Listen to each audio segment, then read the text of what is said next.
Parfois, la seule chose dont tu as besoin, c'est un stylo et un cahier de notes.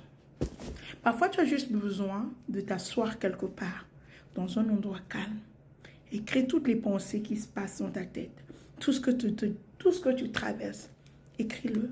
Parfois, tu as juste besoin de te raconter à toi-même ce que tu penses. Et quand tu finis d'écrire, tu ouvres,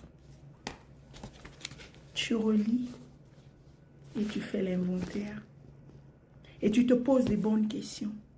Et tu réponds à ces questions dans ton bloc-notes, dans ton carnet, dans ton journal. Parfois, c'est tout ce dont tu as besoin. Au lieu d'appeler des gens, de raconter ta vie, au lieu d'appeler les gens qui vont médire sur toi, au lieu parfois de trop parler, parfois tu as juste besoin de ceci. Ceci, Dieu est parfois une seule personne de sûr à qui tu peux parler sans te juger. Et c'est enough. Surtout quand tu es célibataire comme nous, comme ça, en cette saison. Tu n'as pas de mari. Parfois, tu as juste besoin de parler avec toi-même. Avec ton journal. Ton journal ne va pas te juger.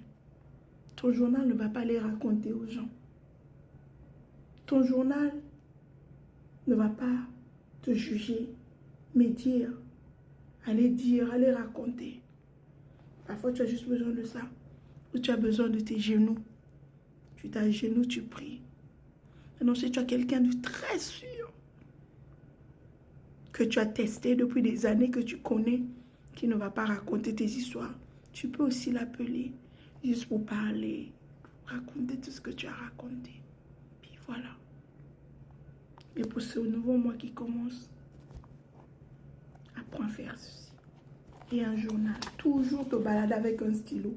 Tu ne peux pas aller quelque part sans stylo. Tu ne peux pas aller quelque part sans bloc-notes. Parce qu'au cas où tu as une idée, tu as besoin de ton bloc-notes pour prendre note.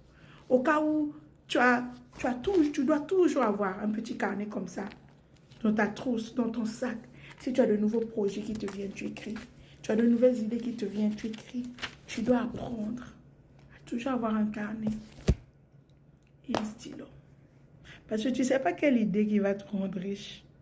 Tu ne sais pas qu'est-ce qui traverse tes pensées. Mais si tu notes jamais tes pensées, ça va être un peu difficile. C'était juste une astuce que moi j'utilise. Peut-être qu'il peut t'aider. C'est toi qui vois si tu mets en pratique ou pas. Mais moi, je voulais juste te partager. Prends soin de toi. Peace out.